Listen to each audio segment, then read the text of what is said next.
नमस्कार साथियों, स्वागत है आप सभी का ट्रैवल विद आमेटा के आज के इस नए ब्लॉग में। साथियों, राजस्थान सरकार की एक फ्लैगशिप योजना जो कि आम जन के लिए बहुत महत्वपूर्ण है, देवस्थान विभाग के तत्वावधान में वरिष्ठ नागरिक तीर्थ यात्रा योजना के बारे में आज के इस ब्लॉग में हम देखेंगे।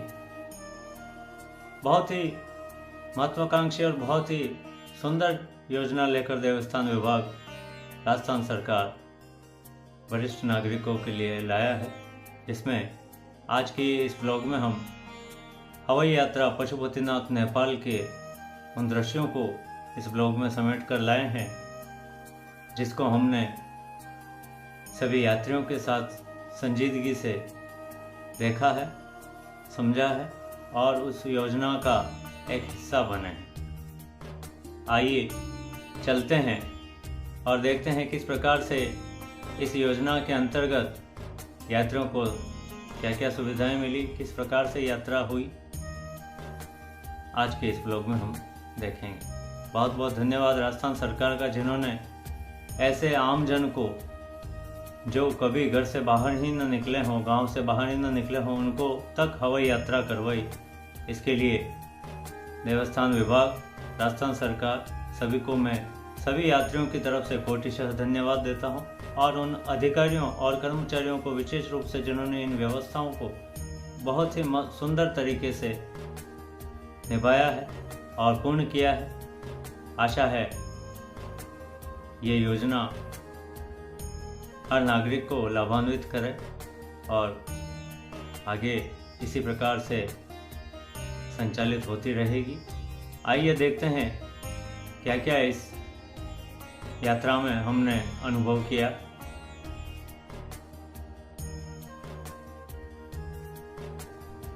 वरिष्ठ नागरिक तीर्थ यात्रा योजना पशुपतिनाथ हवाई यात्रा के लिए प्रारंभ 3 अगस्त को देवस्थान विभाग का आमेर रोड स्थित जलमहल के सामने बलदेव परशुराम धर्मशाला में स्वागत के साथ होता है।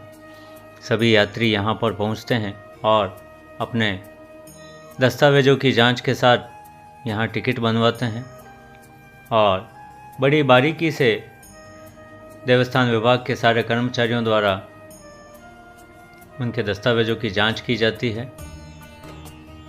ये दृश्य हम जो देख रहे हैं, ये जलमहल का है। सायंकालीन भोजन के बाद वहीं धर्मशाला में सभी ने आराम किया। आज हम सभी वरिष्ठ नागरिक तीर्थ यात्रा योजना अंतर्गत भगवान पशुपतिनाथ के दर्शन हेतु नेपाल काठमांडू के लिए निकल चुके हैं। हमारे साथ लगभग 107 वरिष्ठ नागरिक यात्रा कर रहे हैं। जयपुर से हमने दिल्ली के लिए प्रस्थान किया है। दिल्ली से फ्लाइट के माध्यम से काठमांडू पहुंचेंगे। जयपुर से निकलने के बाद बीच में मन्नत रेस्टोरेंट पर बहुत ही शानदार तरीके से सभी यात्रियों को भोजन कराया गया और भोजन बड़ा ही लाजवाब रहा। सारी व्यवस्थाएं वहां पर बड़ी चाक चौबंद और सफाई का पूर्ण रूप से ध्यान रखा गया। सभी यात्रियों ने इस भोजन का भरपूर आनंद लिया।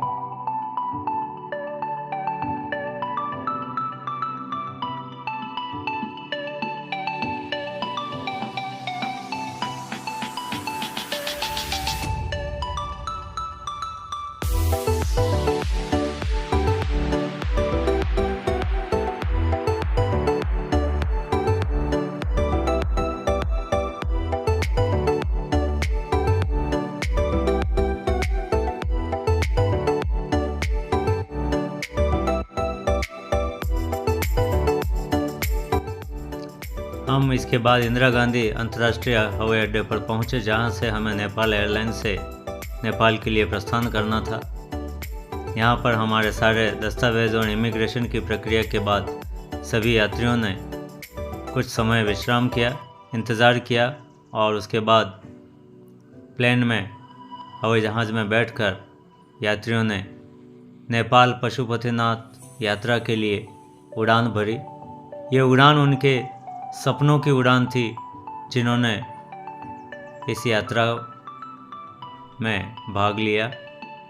राजस्थान सरकार को बहुत बहुत कोटिशः धन्यवाद उन यात्रियों की तरफ से जिन्होंने पहली बार इस हवाई यात्रा का आनंद लिया। इस प्रकार से 107 यात्रियों और 3 अनुदेशक और एक IRCTC के प्रतिनिधि के साथ नेपाल पशुपतिनाथ यात्रा के लिए 4 अगस्त को ये हवाई यात्रा प्रारंभ हुई।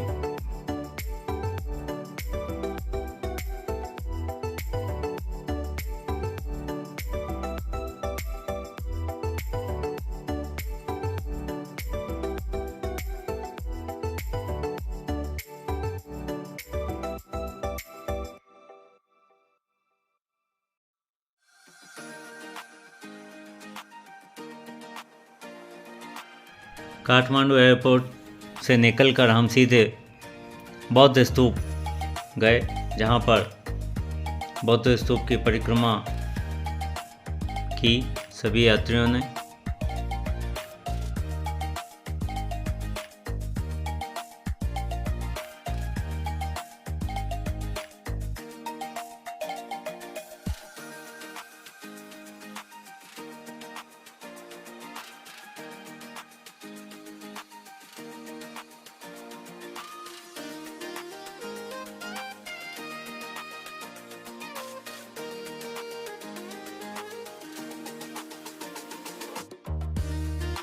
बौद्ध स्तूप दर्शन कर सभी यात्रियों को होटल ले जाया गया, जिसमें से अलग अलग बसेस के हिसाब से अलग अलग होटल की व्यवस्था की गई। हमें महावीर पैलेस में ठहराया गया, जहां पर सभी यात्रियों को उनके साथियों के साथ कमरे आवंटित किए गए।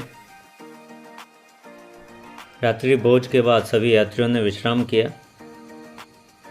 प्रातःकाल 6:30 बजे हमारे लिए होटल में नाश्ता तैयार था। सभी यात्रियों को नाश्ता कराया गया, जिसमें बहुत ही सुंदर तरीके से होटल में व्यवस्था की गई। नाश्ते में कई प्रकार के मेनू उपलब्ध कराए गए। नाश्ते के बाद सभी यात्रियों को बसों में बिठाकर बूढ़ा नीलकंठ दर्शन के लिए ले जाया गया, जहां पर भगवान विष्णु की लेटी हुई प्रतिमा विराजमान थी।